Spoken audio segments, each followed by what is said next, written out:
네, 안녕하세요. 이번에 Small Language Models in the Area of Large Language Models Comprehensive Survey 논문을 발표할 펀디멘털 팀의 오영화입니다. 이 논문 발표 자료를 준비하는데 팀에서 많은 도움 주었습니다. 이 논문은 11월 4일 날 아카이브에 올라왔던 따끈따끈한 논문입니다. 이제 목차는 다음과 같습니다. 전반적인 역사를 훑고 이 작은 언어 모델에 대한 장점과 그리고 챌린지, 그리고 작은 모델을 만들기 위해서 필요한 knowledge distillation, pruning, quantizzation을 간략하게 살펴본 후 이 논문을 소개하고 있는 그 SLM들의 활용 방안에 대해서 알아보겠습니다. 사실 이 논문은 서베이 논문이고 조금 양이 많아요. 근데 너무 방대해지고 한 번에 다 다루기에는 너무나 양이 많아서 사실 이 중간에 앞부분만 담았고 사실 이 앞부분에서도 일부만 사용했습니다. 그러니까 전체적으로 모든 내용을 담고 있진 않지만 이 논문이 생각보다 읽으면은 표도 많고 방법도 많고 이제 소개하는 것도 많아서 한번 읽어보시면 좋을 것 같습니다. 네, 여기서 나왔던 인트로덕션, 컨셉, 그리고 이제 SLM들을 잘 활용하기 위한 어떤 방법들은 이제 같이 녹여서 진행을 하고 이제 어플리케이션 오브 SLM에서 일부분 여기 웹서치랑 모바일 디바이스만 사용했습니다. 네, 이제 소개 부분으로 넘어가겠습니다. 이제 LLM의 등장으로 이제 많은 분들이 GPT 그리고 LLM이 이렇게 많은 파라미터를 사용해서 성능이 높인다는 것은 다들 잘 알고 계실 겁니다.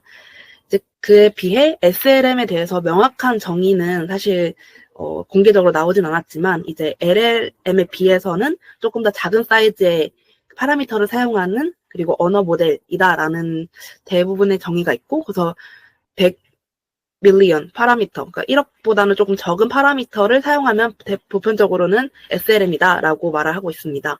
이 SLM이 중요한 이유는 크게 세 가지라고 볼 수 있습니다. 리소스를 효율적으로 사용할 수 있고, 그리고 이제 아무래도 모델이 작고 파라미터를 사용하는 게 작다 보니까 인퍼런스 타임, 추론 시간이 굉장히 빠르게 될 수 있습니다. 그리고 이런 큰 GPU를 쓰는 게 아니라 작은 핸드폰이나 모바일 디바이스, 핸드폰 같은 모바일 디바이스나 이런 작은 엣지 디바이스로 들어갈 수 있게끔 사이즈를 줄였기 때문에 이 SLM의 어떤 중요성은 커지고 있습니다. 그리고 이 SLM이 그러면 라지 모델에서 있는 그 파라미터 수가 줄었는데도 성능은 유지할 수 있는가? 이거에 대해서도 많은 연구가 되어 있고 그거에 대한 논의는 다음에 세 가지 논문들에 의해서 어느 정도 기존에 증명이 되어 왔습니다.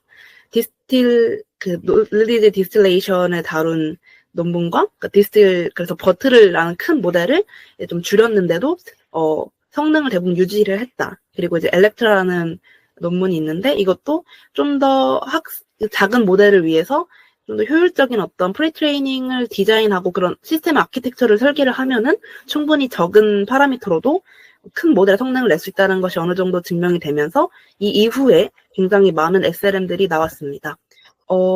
먼저 NLP 혹은 이제 언어 모델에서는 처음에 그 이전에 이제 NN, 뉴럴 네트워크도 나왔겠지만, 보편적으로 많이 나오기 시작했던 것이 이제 RLN, LSTM이었습니다. 기존의 NLP라고 불리는 자연어 처리는 이 RLN과 LSTM의 어떤 시퀀셜한 모델로 들어갔다가 이제 Attention is all you need라는 굉장히 획기적인 트랜스포머를 사용해서 이 언어 모델을 해석하는 그게 나오고 이후에는 이제 트랜스포머 기반의 어떤 모델들이 나오기 시작했습니다. 버트나 GPT가 나오기 시작했고 이후에 이제 디스틸버트, 알버트라는 작은 파라미터로도 한번 줄여볼 수 있게끔 하는 것들이 나오면서 이후에는 정말 굉장히 많은 SLM들이 좀 소위 말하는 큰 빅테크 기업에서 많이 나왔습니다.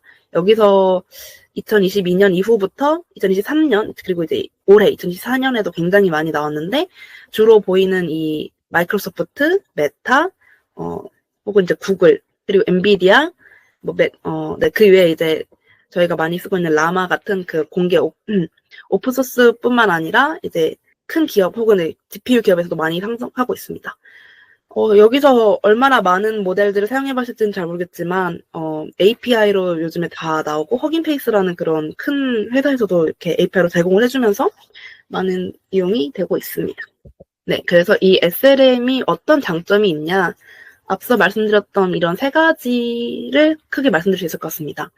아무래도 컴퓨팅 자원의 효율성이 있습니다. 모델 사이즈가 작다라는 거는 그만큼 연산을 적게 한다는 말입니다. 그래서 컴프레시브 버트라는 2020년 모델은 버트 기반에서 이제 프루닝이라는 걸 40%, 그러니까 즉 모델 사이즈를 40%를 줄였는데도 충분히 버트와 유사한 성능을 냈다고 발표했습니다. 이제 그래서 많이 쓰는 이 논문에서 많이 나왔던 디스틸 버트도 이제 버트와 이제 비교를 했을 때 97%의 성능을 유지를 하면서 이제 1억 개의 100 밀리언 파라미터보다 더 적은 66 밀리언 그 파라미터를 가지고도 충분히 성능을 97% 낼 수 있었고, 그거보다 60%더 빠르게, 그리고 이제 아무래도 파워가 좀 더 적게 들 수 있었다라고 말했습니다. 그리고 이제 이렇게 작은 모델이 되면서 좀 더 엣지 디바이스에 올리는 게 좀 더 용이해졌습니다. 그리고 마지막으로도 이렇게 어쨌든 출력 속도가 빠른다는 소리는 아무래도 레이턴시가 적다는 소리고, 그렇게 됐을 때는 실시간적으로 반응하는 것이 좀 더 용이하다는 말이기도 합니다. 패스트 벌트라는 그 논문에서도 이렇게 파라미터가 작은 스몰 랭귀지 모델을 썼을 때는 좀 더 실시간에 기반해서 인퍼런스를 할 수 있었다라고 연구가 되어 있습니다. 그럼 이제 이런 SLM의 챌린지가 무엇이 있는지 크게 세 가지로 알아봤습니다. 아무래도 제한된 용량으로 인해서 복잡한 언어 패턴을 좀 폭착하기가 어렵습니다. 2019년에 나왔던 이제 이 논문에서는 서로 다른 그 레이어가 서로 다른 유형의 언어를 포착한다는 것이 조금 어렵다. 그래서 이런 작은 모델에서는 좀 다양성을 좀 유지를 하는 것이 좀 어렵다는 것이 나와 있었고, 또한 이제 모델 크기와 성능 간의 어떤 균형을 맞추는 것도 중요합니다. 여기서 나왔던 모델 논문과에서도 이제 좀 어떻게 해야 그 좀 적은 파라미터를 유지하는데 그러면서도 다양한 작업에서 제너럴라이제이션을 유지할 수 있는지, 그러니까 어떻게 프루닝을 하는, 그러니까 좀 모델을 이렇게 좀 작게 만드는 과정에서 정말 중요한 것들만 남기고 좀 나머지는 좀 이렇게 버리면서 성능을 유지할 수 있는지, 그러면서도 사이즈는 적으면서도 성능을 좋게 하는 그런 방법들이 굉장히 많이 연구가 되고 있고, 이제 마지막으로는 그렇게 해서 이제 일반화를 할 수 있느냐. 여기 나와 있었던 논문에서도 제한된 파라미터 공간 내에서 지식을 캡슐화, 그러니까 필요한 것들만 딱 담아서 하는 것에 대한 한계를 약간 탐구를 했었고, 그리고 이제 GPT-3와 같은 이제 LLM은 그 굉장히 좋은 퓨샷 학습 능력을 보여줬지만, 이제 SLM은 퓨샷으로 갔을 때는 조금 성능이 떨어졌다. 그래서 이런 여러 가지 어려움들이 있습니다. 그리고 이런 어려움이기 때문에 이것이 이제 SLM 개발에서 굉장히 활발하게 연구되고 있는 영역이기도 합니다. 그래서 이 SLM을 이제 개발할 때 사용됐던 주요한 방법이 논문에서 총 4가지가 나오는데 그중에 저는 3가지를 소개를 하겠습니다. 왜냐면 마지막에 나온 건 그 로라라서 이제 퀀타이제이션 중의 일종이긴 한데 퀀타이제이션 안에서 한번 소개를 하니까 총 3개가 나옵니다. 먼저 knowledge distillation, 지식 증류라고 불리는 기법입니다. 2015년 힌트넷 논문에서 소개된 이 knowledge distillation은 이제 더 큰 모델의 지식을 더 작은 모델로 전이하는 기술입니다. 그러니까 이게 크게 티처 모델이라고 하는 좀 라지 랭귀지 모델, 좀 똑똑한 모델에서 일부만 이제 가져와서 작은 모델들을 학습할 때 만약에 이제 이런 내부 구조를 알면서 그 티처 모델의 어떤 인풋과 어떻게 돌아가는지 그리고 그 아웃풋을 모두 이제 알면서, 그러니까 좀 화이트 박스의 느낌으로 이 모델 내부의 그 구조를 같이 학습을 하면서 스튜던트 모델, 그 작은 모델들이 학습을 해가는 거를 이제 화이트 박스 KD라고 불리고, 이제 모델의 내부를 알 수가 없는, 즉 약간 API를 끌어다 쓰는 그 큰 모델들의 API를 끌어다서 그 안에서의 지식 증류, 즉 모델의 결과값만을 갖고 작은 모델들 학습시키는 이 블랙박스 KD가 있는데, 보통 이제 화이트박스 KD가 아무래도 모델 내부를 돌아가니까 더 성능은 좋지만 대부분의 라지 랭귀지 모델들은 앞에서 보였다시피 약간 오픈소스가 아니라 기업의 모델이어서 내부 소스를 공개적으로 하지 않기 때문에 보편적으로 이 KD는 블랙박스 KD를 좀 따라가게 됩니다.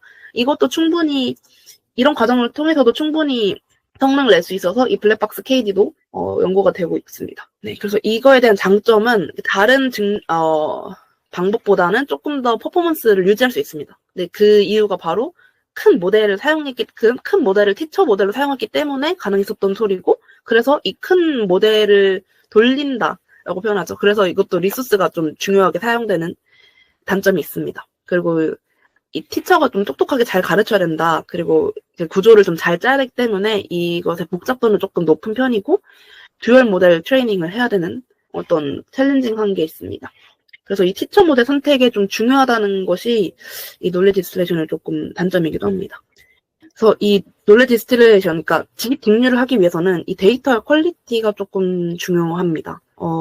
이 방법은 첫 번째는 다른 모델에서 그 지식을 늘려가지고 다시 작은 모델들을 학습할 때 필요한 지식들을 더 많이 이렇게 주입을 하면서 학습을 시키는 방법이고요. 두 번째는 그럼 이제 이 필요한 지식들을 스스로 만들어내서 필요한 지식들을 만들어내고 그걸 다시 이제 작은 모델별로 학습을 시키는 이런 방법들이 있습니다. 이때 사용했던 COT, 체인 오브 사우트가 사용되기도 하고, 이것들을 잘 골라내는 방법도 이 KD 방법에서 연구되고 있는 방법입니다. 이 놀리지 디스틸레이션에서는 두 가지의 어떤 챌린지가 있는데, 첫 번째가 바로 디스트리뷰션 미스매치입니다. 이렇게 지식의 분배를 할 때 그러니까 이 분배가 좀 정확하게 A에 대한 지금 어떤 모델을 만들고 있으면 A에 대한 정보가 들어가야 되는데 다른 데이터셋이 들어가게 되면서 정보가 조금 미스매치가 되는 경우도 있습니다. 그래서 왼쪽에 A가 있는 게 이제 오리지널 KD, 그리고 온폴리시 어프로치가 이제 이런 이 티처를 쓰면서 다시 한 번 더 그 아래 그 강학습에서 사용됐던 그런 온폴리시 느낌으로 한 번 더 피드백을 주면서 다시 한번 이 디스퍼션 미스매치를 해결하려고 하고, 그다음에 마지막 오프폴리시, 이것도 리플레이 버퍼를 사용해서 지금 맞게 내가 주식을 주고 있는지를 계속해서 점검을 하면서 하는 방법들을 사용할 수 있습니다. 그래서 이런 미스매치를 이제 샘플링 기법을 통해서 조금씩 개선해 나가는 방안이 있습니다. 이거는 이 서베이 논문에서 제안했던 어떤 인사이트고, 그래서 이 지식을 좀 샘플링을 해서 약간 좀 제너럴라이제이션을 붙이면 조금 더 나아질 수 있다라는 취지였습니다. 그리고 두 번째는 이제 이런 도메인 갭이 나타날 수 있습니다. A번을 보면은 이제 도메인 어댑테이션 이 방법인데, 일단은 이 위키에 있는 도메인에서 학습이 된 모델을 다시 이제 그 퍼브메드, 그러니까 좀 필요한 딱 도메인만 딱 갖고서 모델을 하나 다시 만듭니다. 그리고 이제 놀리지 디스틸레이션을 하는데 그 큰 모델에서 이 필요한 지식들만 좀 증류를 해서 스몰 모델을 만들고 있고, 그러다 보면 이제 도메인의 어떤 갭이 발생하면서 제너레이션을 조금 어떤 지식을 쓰냐에 따라 다를 수 있는데, 그때 이제 그 어댑 앤 디스틸이라는 이 방법을 통해서 이 도메인 갭을 조금 개선할 수 있다고 합니다. 그래서 방법은 먼저 티처랑 그 스튜던트, 그러니까 큰 모델이랑 작은 모델을 먼저 좀 맞춰야 되는 게 있어요. 그거를 이제 왼쪽에서 퍼브메드, 여기서 퍼브메드 있는데, 이 티처 모델에서도 이 퍼브메드라는 지식에서 이제 크고 퍼브 모델에 대한 어떤 모델을 하나 만들고, 그러니까 지식을 둘 다 넣는 거예요. 그리고 여기도 작지만 이제 위키 기반 어떤 모델을 하나 만들어서 다시 이 두 개가 다시 한 번 더 그 놀리지 디스틸레이션을 통해서 이 타겟 도메인을 이렇게 먼저 지식을 넣기 전에 이런 좀 더 그 위키가 기본적 지식을 먼저 같이 주입을 해서 이걸 좀 맞춰 나가는 그런 기법 중에 하나입니다. 두 번째로는 프루닝이 있습니다. 가지치기라고 불리는 건데, 이것도 많이 쓰이는 기법이죠. 저희가 어떤 제너럴라이저, 그러니까 일반화를 하기 위해서, 혹은 이제 성능의 어떤, 성능을 좀 일반적으로 맞추기 위해서 필요하지 않는 가중치나 혹은 뉴런들을 이렇게 없애는, 그러니까 거기는 참조하지 않게 하는 방법입니다. 이렇게 되면 아무래도 뉴런의 사이즈가 줄어드니까 전반적인 컴퓨팅하는 그 자원이 줄어드는 장점이 있습니다. 근데 이제 어떤 거를 이제 줄여야 되는지 그거를 잘 선택을 해야 이 정확도가 잘못하다가는 떨어질 수 있고, 그리고 이 메모리에 대한 어떤 접근이 균일하지 못한 단점이 있습니다. 이 프루닝에는 두 가지 방법이 있는데 크게 스트럭티드 프루닝과 언스트럭티드 프루닝으로 나뉩니다. 이거 말고도 사실은 크기 기반, 그래서 이제 크기 기반 프로닝, 뭐 구조적 프로닝, 다이내믹 프로닝 이렇게 여러 가지가 있는데, 먼저 이제 이제 unstructured 프로닝이라는 거는 이제 그 중에서 그 크기 기반 그리고 다이내믹 프로닝입니다. 또 크기 기반은 특정 인계값에 이하된 가중치는 그냥 제거를 하는 그런 그때 크기 프로닝이 있고, 그 다음에 이제 무브먼트, 그러니까 동적 프로닝은 어떤 파인 튜닝 방법을 통해서 이 빈 공간을 좀 이렇게 잘 메꿔서 그 필요한 부분만 딱 프로닝 가지치기를 하는 그런 방법이기도 합니다. 이거는 그리고 스트럭티드 프로닝은 이제 여기 나와 있는 논문에서 소개가 되어 있는데요. 뉴런이나 필터 전체를 제거하는 겁니다. 그러니까 즉 unstructured는 이렇게 일부분만 조금 삭제를 한다는 그런 느낌이라면 스트럭티드 그냥 아예 한 층을 그냥 필터를 그냥 전체를 딱 제거를 해서 바로 여기 이어지게끔 이렇게 되면 아무래도 하드웨어의 가속이 좀 더 용이하게 됩니다. 그렇지만 이게 정말 중요할 수도 있는 정보가 담겼는데도 삭제할 수 있어서 복잡하긴 하지만 언스트럭티드 프로닝 위주로 좀 많이 발전을 해왔습니다. 그리고 마지막으로는 양자화입니다. 양자화 기법은 efficient ML, 그래서 나머지 위에 있는 두 개보다 지금 굉장히 좀 더 많이 연구가 되고 있고, 이 로라라는 기법도 이 퀀타이제이션 중의 일종으로서 사용되고 있습니다. 이 퀀타이제이션, 그러니까 양자화 기법은 2018년도에 있는 제이콥의 논문에서 먼저 나오게 되었습니다. 이런 NN, 그러니까 뉴럴 네트워크 모델을 어떤 양자층에 하듯이 해서 마이너스 1과 뭐 1로서의 어떤 값으로 이렇게 좀 숫자를 이렇게 좀 줄여서 어떤 플로트를 뭐 인트로 바꾼다, 그 두 정말 작은 그 수의 모델 그 양자 값으로 만들어서 사이즈를 굉장히 획기적으로 줄이는 방법입니다. 그래서 이 가중치와 활성화 수치의 정밀도를 좀 줄이게 되는데, 포스트 트레이닝 퀀타이제이션, 학습 후에 적용하는 방법 혹은 퀀타이제이션 어웨어 트레이닝, 학습하는 중에 이 양자화를 적용하는 방법 크게 두 가지로 나눌 수 있습니다. 이 두 가지에 대한 방법은 뒤에서 자세히 설명을 하고, 이 퀀타이제이션을 써서 이제 벌트를 했던 크게 두 가지가 있는데, 큐벌트라고 해서 민감도에 따라서 네트워크의 부분별로 다르게 양자화를 해서 좀 성능을 높인 방법이 있었고, 그리고 테너리 벌트라고 해서 가중치와, 그러니까 웨이트과 액티베이션을 마이너스 1, 0, 1로 양자화를 해서 사이즈를 줄인 방법이 있습니다. 그래서 PTQ라고 불리는 이 포스트 트레이닝은 보통 GPTQ, 스무스 퀀트, LLM 인트 8 이렇게 많이 대두가 되고 있고, 퀀타이제이션 어웨어 트레이닝은 PBLLM 혹은 비트넷이라는 류로 많이 연구가 되고 있습니다. 그래서 보통 퀀타이제이션을 진행할 때 이 PTQ랑 QAT는 어떤 차이가 있냐면, QAT나 PTQ나 어쨌든 간에 양자화를 계속 해야 되는데, QAT는 이 학습하는 도중에 계속 양자화를 해야 되고, 그거를 계속 해야 되기 때문에 조금 더 복잡하고, 하긴 어렵지만, 해두면은 좀 성능이 PTQ보다는 학습하는 와중에 그 양자화를 고려하면서 학습을 하게 되니까 좀 더 성능이 잘 나올 수 있지만, 아무래도 이 연산량도 좀 많아지고 계산도 좀 복잡해지기 때문에 최근의 연구 동향은 PTQ를 좀 어떻게 하면 잘할 수 있을까, 그래서 스무스 퀀트라든가 LLM 인트8 같은 것들이 실질적으로 많이 사용되고 있는 것 같습니다.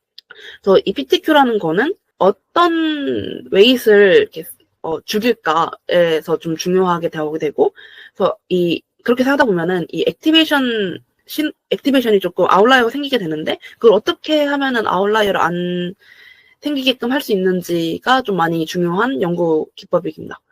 QAT는 되게 로우 비트, 원 비트 모델도 이제 이런 것들을 사용할 수 있는데, 그러면 굉장히 튜닝이 많이 필요하게 되고, 그래서 여기서는 이제 이 놀리지 디스레이션이 이런 QAT랑 같이 상호보완적인 존재가 돼서 발전할 수 있다라고도 제안을 하고 있습니다. 이제 좀 많이 뛰어넘어서 이 SLM이 사용될 수 있는 방안 중에 한 가지 웹서치에 대해서 설명을 해드리겠습니다. 레그 기법이라던가 아니면 어쨌든 이런 챗GPT나 이런 것들도 결국에는 이제 웹을 서칭을 해서 필요한 정보를 찾아서 이렇게 답변을 생성하는 데 많이 도움이 되고 있습니다. 그때 이제 이 웹 서치를 할 때 큰 LLM으로 이 서치를 시키는 게 아니라 작은 걸 시켜서 좀 성능과 속도에 한번 개선을 해보자라는 방향이 나와 있었고, 그래서 여기서 세 가지의 롤을 제가 제안합니다. 첫 번째가 이제 컨텐트 인코더가 되는데, 이 패시지, 그러니까 내가 찾은 거랑 이 쿼리를 같이 조합을 해서 이 SLM이 이제 어떤 컨텐트 인코더가 되는 거예요. 그래서 이 문장, 내용과 이 질의를 같이 이제 잘 인코딩을 해가지고 이런 특징을 뽑아내서 한번 더 그러니까 그 문서에서 필요한 부분을 잘 뽑아내게끔 하는 방법입니다. 두 번째는 리랭크인데 그래서 SLM이 랭커로 사용이 되는 거예요. 그러니까 여러 가지 이제 문서들을 참조를 해야 되는데 그 인덱스 리트리버로 하게 되고, 그래서 이제 질의가 들어오게 되죠. 그러면은 그 중에서 딱 레그 기법이랑 같습니다. 탑K 패스지를 뽑게 됩니다. 그 탑K를 평가하는 거예요. 그러니까 여기서 유사한 이 문서들 여러 개 중에서 뭐 이때 이제 어떤 문서가 제일